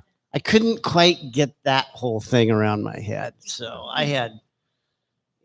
had dates to pay for. So, and I still you bring- I still cook. And Yeah, I you love bring it. that sensibility to Yeah. these things. Yeah. And Ariel, as my daughter has joined our company, Yeah. which was a shocker to me. Was this a shocker to you that Ariel wanted to join or start a new company with you? No, not we talked about it, and we have the same sort of thinking about this. But the fact that she actually pulled the trigger and said, "I'm ready," was like, "Oh, Wow. I okay. guess I got to do this. Where's my checkbook?" Yeah. Well, at least she's not working the line somewhere. What's wrong with working the line, buddy? Hey, you know, We all do it. Yeah. you're not Yeah. going to get rich, Tom. Well, no, that's but just it's the way you it know, is. It's true. Yeah. So I was looking at your beautiful packaging. Mhm. I think of Egbert's, that wonderful gift shop that was down on First Avenue all those Right. years ago. Yeah. I mean, that all the beautiful You design are old. aesthetic. I Yeah. know, not as old as you though. So where are your customers? Are they all over the US? Are Yes. they? So you can find our products on our website at holcombstudio.com. And then we do have a few local retailers. One on Queen Anne is Storied at Home. There's one in Ballard, which is Woodland Mods. You can find our products there. And then we do sell all across the nation as well. And then for all the listeners here today, we also have a 15% discount code off of our website. I'm going which to is- use it right. Yeah, I do. Yeah. Operators are Salad standing bowl. by. It's Hot Stove Society 15, and you'll get 15% off of your order. That is so generous. That's awesome. Yeah, they're beautiful products and they're wonderful. They'd be great Thank you. wedding gifts. Yeah, absolutely. And all of our packaging, like you said, is very giftable. So you can just tie a bow on it, and it's really nice. It's, yeah, already. lovely you. work. Yeah, Thank you. fun stuff. I know. Can I give you some ideas of some other stuff? Please do. We love Yeah. ideas. Yeah. We'll need to sign it. Let's hear 'em, Bridget. No, the No, one I was no, just let's looking just at the keep 'em. salad. That's Uh-huh. brilliant. The Yeah. salad bowl. Is it big? It's big. Yeah. Perfect. Yeah. But the one thing that I've always been looking for are those salad tongs that fold together. Mhm. Have you seen those? Yeah. So we did make some salad tongs, and the way the function we added was we put magnets in the handles. So they're walnut wood, so they nicely match the bowl, but they have magnets in the handle. So when you stick them in your drawer, they're not going to fall apart and you're not going to lose one. And when you're trying That's a to dig the great next one, idea. so similar to the folding ones. Oh, Yeah. very good. Mhm. Awesome. I don't know what you're talking about. Foldy ones. So they're essentially interlocking salad So they tongs. stay They're together. completely flat, Mhm. Mhm. and the bottoms of the salad tongs are cut. There's cuts made in the They base. create a tong. They're very And so cool. when you reverse them, they're completely flat in the drawer. Okay. But then when you reverse them the other way, there's a Mhm. spring. Well, in have there. you thought about not putting them in a drawer? I don't have them. I need to find a pair. But I like your idea Yeah. of the magnets too. Absolutely. I like, I'm a Martha Stewart wannabe. Oh, ouch. I've done a show maybe a dozen times or, just something, who knows? Just a joke. Anyway, I used the pots on my counter for, put my tongs and all that kind of stuff in, spatulas, and You have a Chopsticks. pot? Just a pot? just a pot, Just like a a ceramic pot. pot. We got to reach down deep inside, Yeah. gather them. Yeah, exactly. Well, your product is lovely. It's so great to see you again, and Yes, well. I'm thrilled. I'm going to get the pepper grinder right away. The spoon thing I don't know about. I have a little Fair. rooster spoon rest right now that's near and dear to my heart. The olive oil thing, 100%. So yeah, lots the of, salad I already bowl. have the salt dispenser. But you make people come to your house. So people going to Tom's house get the salad bowl. 100%. Just don't put it in the fridge. Do you guys have that deal with your salad bowls? You don't store them in the fridge with your salad in them, right? Because the fridge will dehydrate and maybe crack your bowl. The oil. Yeah. Yeah. You can store them for a little bit though. Yeah. Prep before your event. But And then Yeah, yeah, yeah. not overnight. do you guys have like maintenance tips on the wood items like so mineral all the oil? wood, exactly. Mineral oil, just like you would oil your cutting board. About every 6 months is what we say for heavy use. Yeah. Nice. Look forward to Holcomb Studio Oil. Yeah, Oh, there you Take go. care of your Let's say woody- it's your heirloom. HOLCOMB See, COMB. Holcomb Studio. Check it out. Awesome. Be good. Buy a wedding present. Shopportunity. Shopportunity. Exactly. Okay, up next, it's time for Okonomiyaki with Chef Eric Tanaka on Cairo Radio. It's the Hot Stove Society Show, 97.3 FM. Thank you, Coming Tom. soon. Thank you. Okay. Hey, so here's an egg. So I'm watching. So it was Alice Waters who started frying the egg, right? In the fireplace. and making the crispy egg. Oh, really? I'm not a fan of that. Anyway, I'm watching The Bear, and gal takes 3 eggs and runs them through and puts them in a sieve, Uh-huh. cracks them right in the sieve, and then whisks them until they drain through. Sure. Okay, so I go, okay, I think I read about that once, but it was more like doing a very thin, like Japanese type where you fold the egg. Well, it took forever to get the egg to go through the Did it? sieve. Yeah. And I ended up having to mash it with and of course that show's just full loaded with all kinds of things that aren't real, right? But it did turn out a very, thin, it was an interesting egg. Silky egg. Hmm. Well, but Great. Yeah. yes, he's yelling and screaming. I'm going, "God, Rosalie, you must be like your mother. You must be a saint to put up with this guy. A lot of patience. A lot of for patience. sure. Yeah.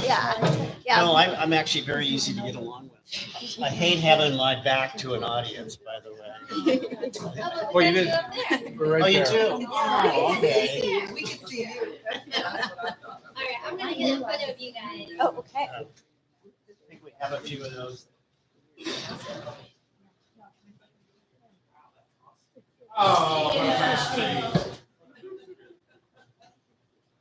Taylor, you have one job. I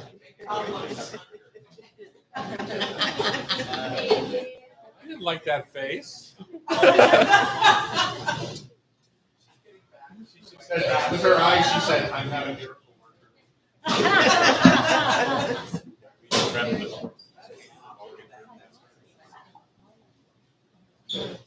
So they brought gifts for the audience. You guys are very lucky.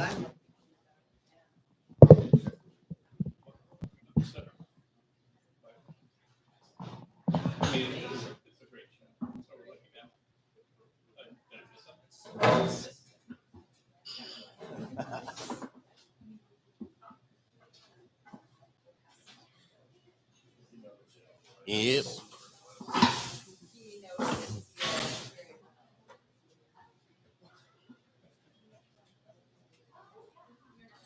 Charters. Nothing. How about you? Totoro. Oh, gotcha.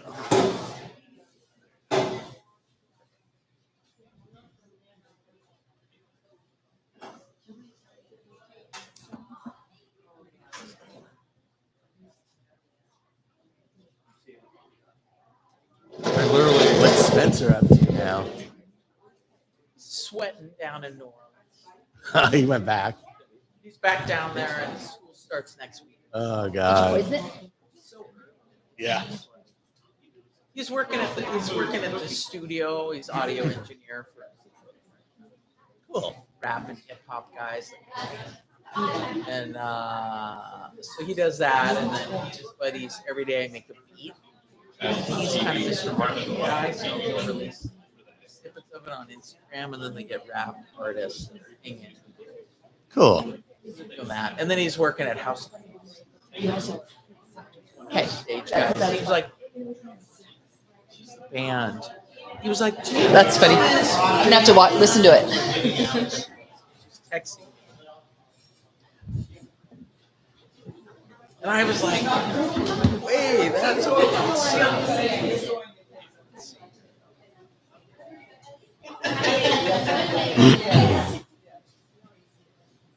It was the fix. Oh, that's old. All right, here we are. It's the Hot Stove Society. We're in downtown Seattle, 4th and Virginia, in the kitchen studios of the Hot Stove. Yeah. We actually cook here, do events, Do lots of cooking events. classes. Bridget is one of our presenters. Annie and Danae also. Danae, yeah. and sometimes Eric Tanaka, who's sitting in. Sometimes You haven't done a Good class in a job. while. It's been a long time. Yeah, ET's classes run 15 minutes. Just get them in, On get the them long out. side. He's very quick. Very quick. ET is a partner here at the TD & Co. and along with Loretta and Sean. And we enjoyed your visit 2 weeks ago. You co-hosted for a bit when Yeah, it was everyone else fun. was gone. Yeah, it was Everybody good was fun. on vacation. They went to the. I went to a Third stringer. funeral. I went to a funeral. Oh, Okay. UT got some fan mail too. Oh, yeah? Yeah. Don't. Really? Come No, but on. you get fan mail as well, Bridge. So does Loretta. Yeah, it's true. You notice who she said didn't get anything. Oh, well, Tom, they come for you. Chef, let's talk okonomiyaki because Yes. that's one of the things I miss most in our company is the loss of Tanaka-san.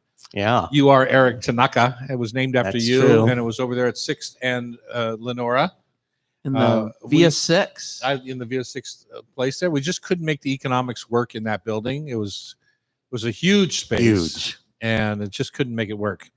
It's now home to a bagel shop and to Victor Tavern and a workout joint, right? Is that right? Yeah. Or- yeah, Jim. a gym. So I love the mezzanine because you could get food and cocktails and go up to the mezzanine and Yeah. play games. but one of the Unfortunately, it was dishes- just you up there. one of the dishes that everyone in our company misses the most is the okonomiyaki. So maybe you could talk about it because there's Yeah. like a cult following for this kind of dish. Yeah. right?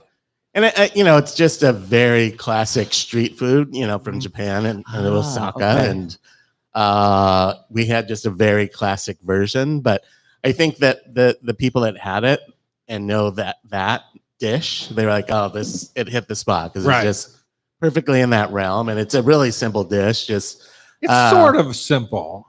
it's a pancake. I understand, but But there's a technique lot of involved. ingredients. Yeah.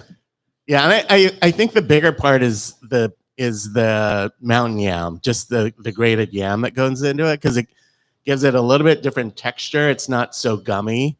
I think without that, it gets a little bit gummy. So Let's start from the beginning. Mhm. How do you make one? so it's just flour dashi, which is a kombu broth, and I think- Seaweed broth. yeah, seaweed broth.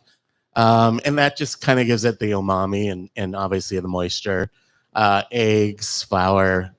So you're saying when you hydrate the flour, you're using the seaweed broth to hydrate the flour. Yes, Okay. yes. There's egg in it, and classically we use just shredded cabbage. Okay. You can use noodles in there. I think as you're converting it, anything in your refrigerator that's left over becomes something that can be thrown in there. Mhm. But how did we make ours? So we did shredded green cabbage. Mhm. We had pork belly thin slice. Mm. So you would just put that cabbage right in with the batter. Okay. So you Um, get a bowl, mix everything together to coat Yeah. the cabbage. and it makes kind of like a sludge, when you mix cabbage with Sounds this batter. delicious. Yeah, I mean, it visually when you put it in there, you're like, "Ooh, that looks weird." But Thick. and it's I think the key also is that you can't cook it too high. It takes time to cook through, so it's kind of a slower pancake versus something that you're torching. I think that's a real key. You Huge got to tip. cook the cabbage, right? You got to Yeah. cook the flour batter. So Gotta that's a real cook the And it's about an eggs. inch thick, right? Yeah, If I no, they're remember. thick. So that's good tip to Yeah, go slow. and sometimes I think finishing with a hood, just putting a hood over the top of it, because what you don't want is for it to be raw in the Mm. middle, because that batter, Yeah, raw brown is on the not outside, great. raw in the middle. No. Yeah, it's So just like I know on yours. So you did the base batter. You put in the cabbage, stirred all that up, and then in my mind, we put it on the griddle at that point, and then put the bacon or pork belly on pork top. belly and shrimp on top, if I'm not mistaken. Yeah. And then when the bottom was cooked, and it was probably 2/3 cooked all the way through at that point, Yeah. then you flip it. Then you flip it. So you end up with that pretty top. Yeah. Mhm. And it's not really crispy, it's not a crispy, I think Korean pancakes are kind of the same thing, like seafood pancake. They're not crispy, but you're just trying to get them to be not Cook soggy. the batter. Yeah, yeah. Cook the batter. I had that conversation with the guys that own On Me when they were here, the Mhm. new Korean restaurant at 130th and Aurora. It's like, Yeah. I had the Korean pancake or the kimchi pancake, but it was so, I just expected it to be browner and crispier, and he just looked at me like I was crazy. Yeah, no, it's a texture thing. It's not a Yeah. crispy kind of a, Right. like a potato pancake or a roasty or something like that. It's just, it's really, it's soft pancake. So is it cooked in a saute pan or on a griddle? Tom said griddle. Griddle. I mean, traditionally in Japan, they're just all griddles, and they'll cook them right in front of you. Yeah. Uh-huh. And I think, probably the more important thing is just the okonomiyaki sauce, and then Kewpie mayo, and then you'll top it with katsuobushi, which is the shaved like amberjack, dried fermented tuna. Yeah.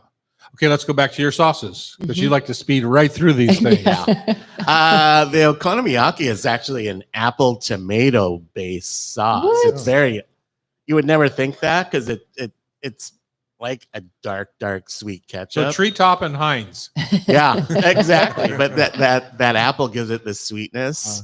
And not that ketchup's not sweet already, but Well, and could you make that sauce? yeah, Or we used to make it at you, Tanaka-san. you would Yeah. make it. Oh, Yeah. Because I've seen it at the grocery Yeah, store. Bulldog. It's the classic. It's Okay. kind of Okay. like the Heinz of So what's the Japan. difference between that, say, and tonkatsu sauce? They're very similar, and I think a lot of Japanese cooking is just ratios. Like they'll have a million different base ratios for sauces, but they're all dashi, mirin, soy. It's just different variations of the ratios of each product. So tonkatsu is a little bit more savory. Yeah, than it reminds me a okonomiyaki little bit of sauce. Worcestershire or Yeah, A1 steak yeah. sauce or Totally. So it's just a little bit more savory than a okonomiyaki sauce. Uh-huh. And then is this traditionally served at breakfast or lunch? I think it's more a lunch thing. I You think of don't it see being them at late night. I love it I late would- night. late night with beer is great. You Yeah. know. Mhm. Okay, let's go Um, back to the Kewpie. So you drizzled on the okonomiyaki sauce. Well, I think you slather. It should have a lot. A big thick Yeah, layer. the big thick layer. You want everything to have that. Ice that cake. And then Kewpie, you'll kind of squirt. on Kewpie the is just a top. sweet Yeah. Japanese mayonnaise, right? It's like sweet, but it's also got a little bit of tang. Yeah, because I think they make it with rice vinegar, if I'm not mistaken, Yeah, which gives yeah. it the It's the little... ratios. Yeah, Okay, and so now that's going to be drizzled across, or is that slathered on also? drizzled. That's Okay. drizzled. So less of that, a lot of the oko sauce, and And a then little bit of the Kewpie. the amberjack that's been dried and then shaved on a special wood box shaver, right? I think when you're fancy, we would buy bags of it. Okay. But And it's kind of when like you see it, truffles. You have that fancy shaver. yeah, To do truffles, fresh. I have one of those, I Of know course you do.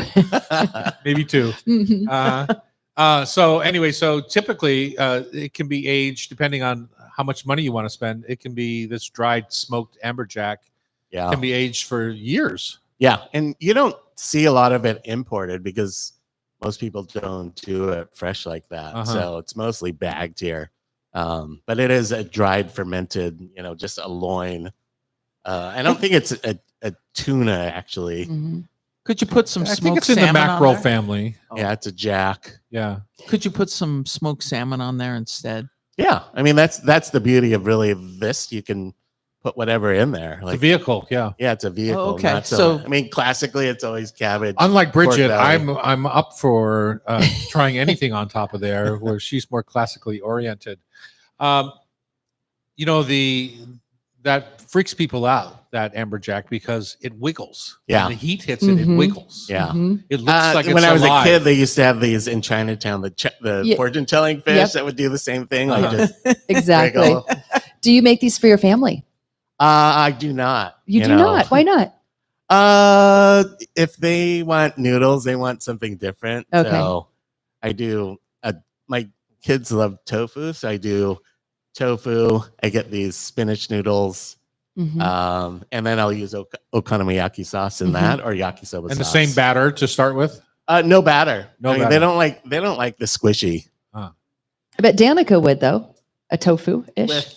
That's why I make it also. Yeah. The other noodle dish that I do for them. That was restaurant only. So this dish, okonomiyaki, is often served as an appetizer in restaurants. You'll see it as something to go along with. Yeah. Oh, and I think in Osaka, it's just really you go That's it, there. huh? That's all you have. It's Uh-huh. just okonomiyaki. And then there's a Hiroshima version Yeah, too, which is right? noodles. Noodles. Okay. And Yeah. same idea, same. Yeah, same idea, but it's, they'll both fight over whose is better. And what do you think? Well, clearly. I like the cabbage, but I love cabbage. So Mhm. Cabbage is an underutilized, Mhm. lovely vegetable as far as Yeah. I'm concerned. I think over the last 3 years, most hipster restaurants have been doing some variation of a charred cabbage Uh-huh. Mhm. or Oh, yeah. cabbage Caesar. It's like Oh, yeah. it's hit mass. I think at this point, but Mhm. cabbage when it's charred, it's so sweet. So you get that smoky sweet, and it's got a lot of texture. So I think it's great.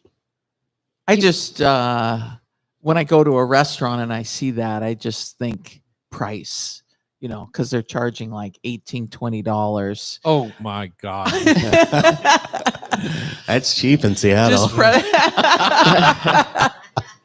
Just pressing buttons, Tom. Well, I'm just saying that's I mean, having a people so pancake- often do not put value on everything that comes with the okonomiyaki. Like a clean That's table, a different, napkin, though. a No, fork, no, but a clean that- wine glass. But what ET is describing is much more complex than this slab of grilled cabbage that they put on a plate.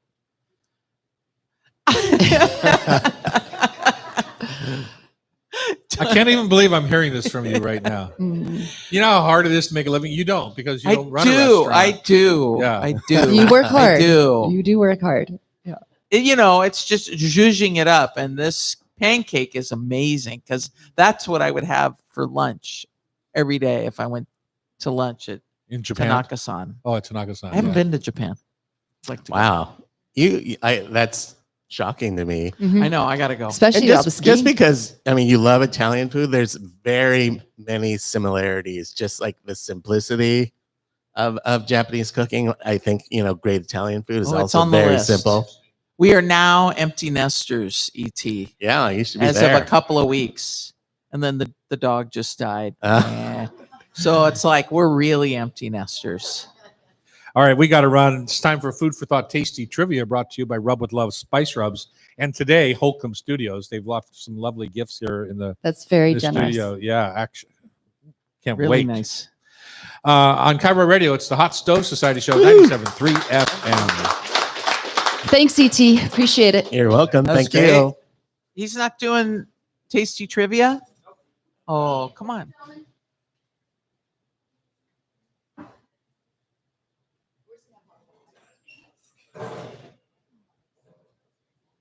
We have competitors.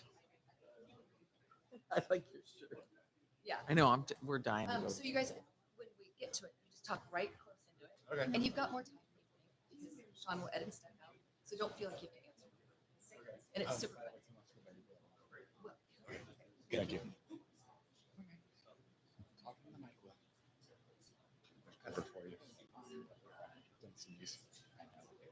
So we can.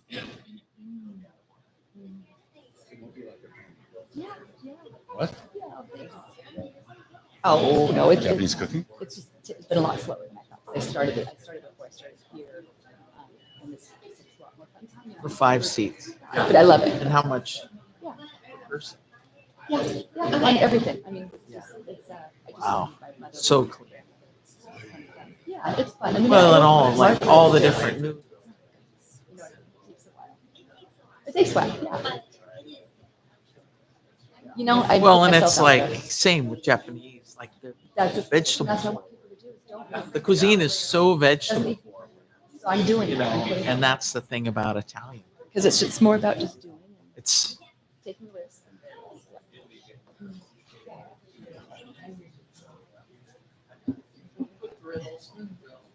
Cute.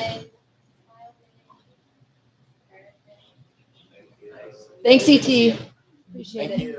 See you in 2 weeks. Oh, these guys are standing. They're serious. that's awesome. Normally, everyone settles right into a chair and they're like, okay, Mhm. just happy to be here. I'm scared now. Well, they listen every week, apparently. Good. And Oh, how do you really? do? Twice a week. Twice a week. Oh.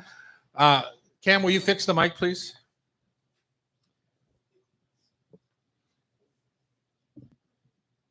All the way over. Let's do a little Okay. practice. No, that's not close enough. Practice with me. Listen to me here. Listen to me here.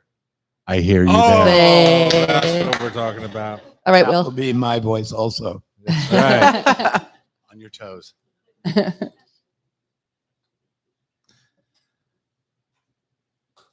Final segment. Here we go.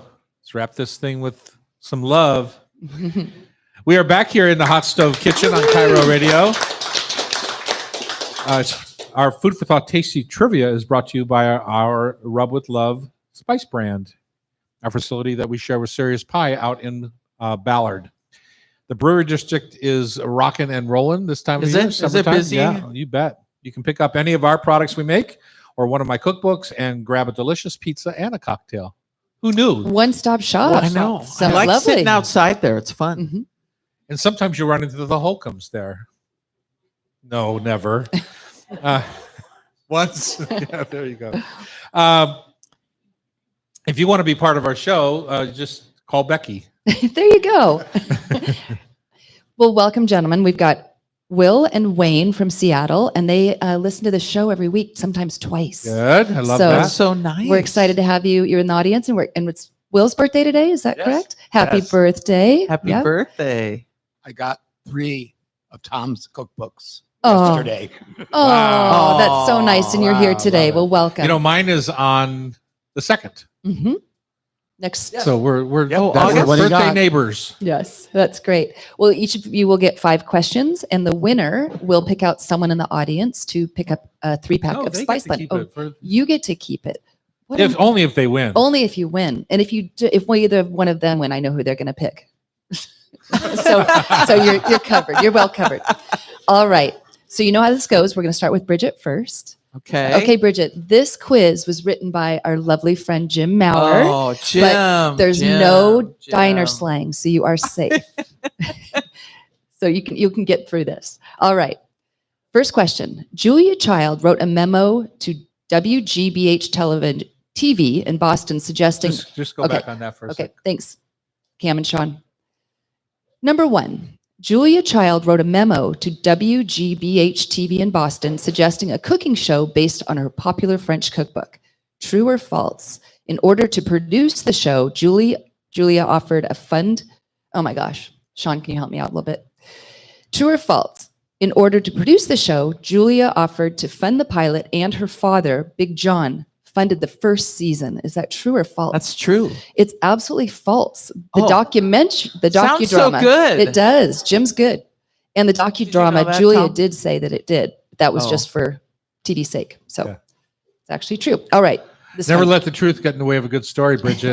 Absolutely. I'm Irish, you know. Okay. Number 2, a silver salmon is also called what other name? Pink. No. Coho. Coho. Come on, you're the You're sportsman the here. salmon expert. Pink. We'll What's get pink? We'll get to that. Okay. All right. Number 3. You feeling good, Tom? Number 3 is multiple choice. According to the UK Centre for Retail Research, what is the most shoplifted food? Is it coffee, alcohol, or cheese?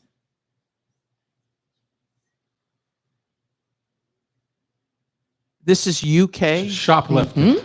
Yeah. How many people in their tent have a The Brits Coffee are maker. notorious alcoholics. I don't know. I'm going to say alcohol. It's actually cheese. Jim. boy? I'm You need to be sorry, kinder all of on her. UK. I'm sorry right now for what Bridget just said. Okay, Bridget. True or false? The margarita was created in an El Paso bar, and it's named after the wife of the mayor, who is also a bartender. Is that true or false? That sounds Let me like guess a what her good name was. story. I'm going to say true. That's a great story. I know Jim's a It's- good but it's story writer. false. It's false. It's false. Good Margarita job, means Jim. daisy in Spanish. It's believed that the margarita is a variation of the daisy generic cocktail that consists of a base spirit, citrus juice, and a sweetener. Jim, you got too much time on your hands, dude. He's writing these up he's on a boat touring the Salish Sea, Oh, is he nice? fishing and crabbing and all those Oh, things. wow. He had some time. All right. Final question. Under the category of how well do you know your guests, Which recent guest and citizen of the world plays taps on his bugle at sundown for his Edmonds, Washington neighbors? Rick Steves. Rick Steves it is. Oh, I got one, Tom. I He got started one. this tradition at home in isolation during the pandemic. So, okay, Will and Phew, I Wayne, got you've one. got a chance. I didn't get bageled. I played taps at Camp Matterhorn, my summer camp when I was a kid, because How I, old were I you? did trumpet in Oh, grade you school. did? Yeah, Oh, Yeah. fun. Could you do it now? I couldn't. Well, I probably could. Do. We'll have to give that a try. Yeah. All right. You gentlemen ready? Okay. We are. First question is multiple choice. Julia Child created controversy when she killed the main ingredient on her TV show. What was that ingredient? Was it lobster, rainbow trout, or crab? Lobster. It was lobster. Good job. Yeah. She's a mean one, that Julia. Mhm. Number 2, what is another name for Chinook salmon? Pink. Damn it. No. Darn it. It's the You king. didn't get the king. It's the king. I think he was working you over on that one. All right, true or false? The word Dorito means little golden thing in Spanish. False. Oh, Jim, it's true. It's true. Doro, yeah. All right, true or false? The Negroni cocktail was created at the request of Count Camillo Negroni in 1919. True. That is true. Oh, Becky. He wanted a stronger Leading the version witness, of the leading Americano witness. cocktail, which consisted of Campari, sweet vermouth, and soda water. So he asked the bartender to replace the soda with gin. Good job. Final question. Under the category of how well do you know your hot stove radio show host, true or false? Last spring, Chef Douglas said his taste of the week was an elevated beet salad over cottage cheese with a special addition of churl. False. That's false. 100% Kind of- false. Those are not your favorite Hates ingredients. cottage cheese. Hates cottage cheese. Good job. You So hate you got cottage cheese? Oh, that's so good. Chervil is the most useless herb, and beets give you cancer. not true. Good job. 3 out of 5. Well, you think if you eat too many beets, don't you think you've had cancer? Oh my God. I know what you're saying. All right, Jim.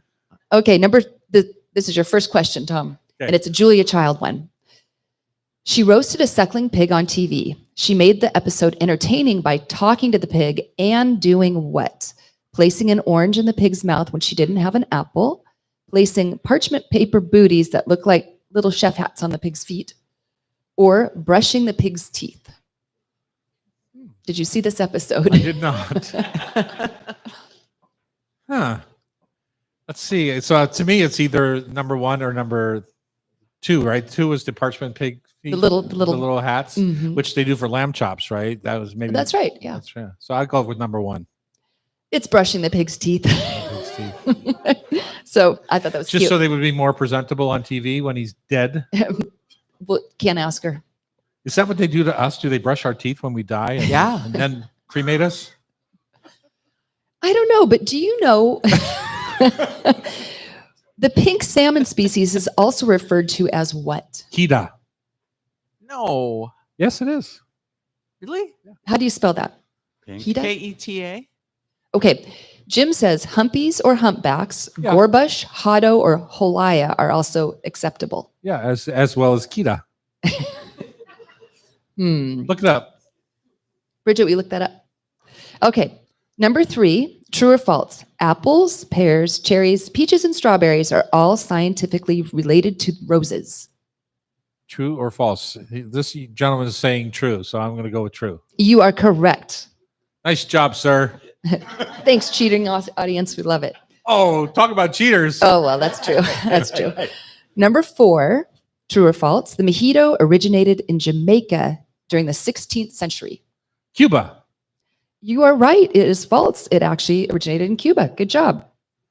Okay, final question. Castro actually invented it. Did you Did- know that? Um, During the Revolution, they had a lot of mint. well, many attribute its creation to And, Sir Francis Drake, No, it's Castro. who They had landed a lot of mint during the in Revolution. 1586. Okay, A lot well, of ice. uh-huh. Yeah. Well, you got it right. Crush that thing. Crush it. Kita is chum salmon, Yeah, pink. Not pink. not pink. Yeah, it's pink. Okay. Third question. Let's see if it's going to be a tie or a loss. Okay. Okay. Under the category of how well do you know your guests, frequent guest and pink-haired food writer Leslie Kelly has a daughter with a food-related name. Is their name cinnamon, Don't tell me. I know. saffron, Butter. or butter? It It is. is butter. Okay, we've got a tie.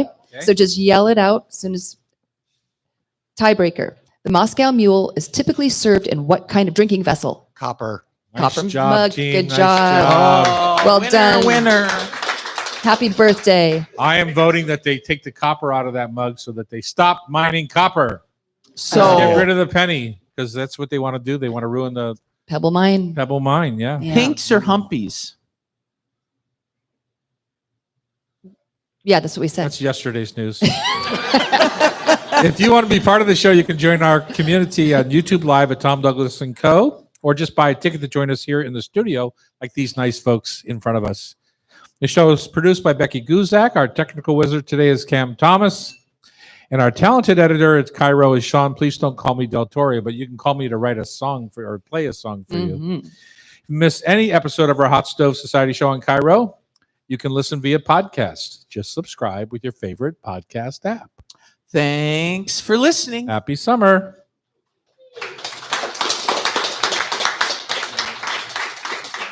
Okay, quiet on the set, including the kitchen, please. Hi, I'm Chef Tom Douglas. And I'm Chef Bridget Charters. Today on the Hot Stove Society radio show, we celebrate Washington's stone fruit season with a delicious tart. Father-daughter duo Ariel and David Holcomb share their story behind their handcrafted tools at Holcomb Studio. And Chef Eric Tanaka talks us through how to make okonomiyaki. Yum.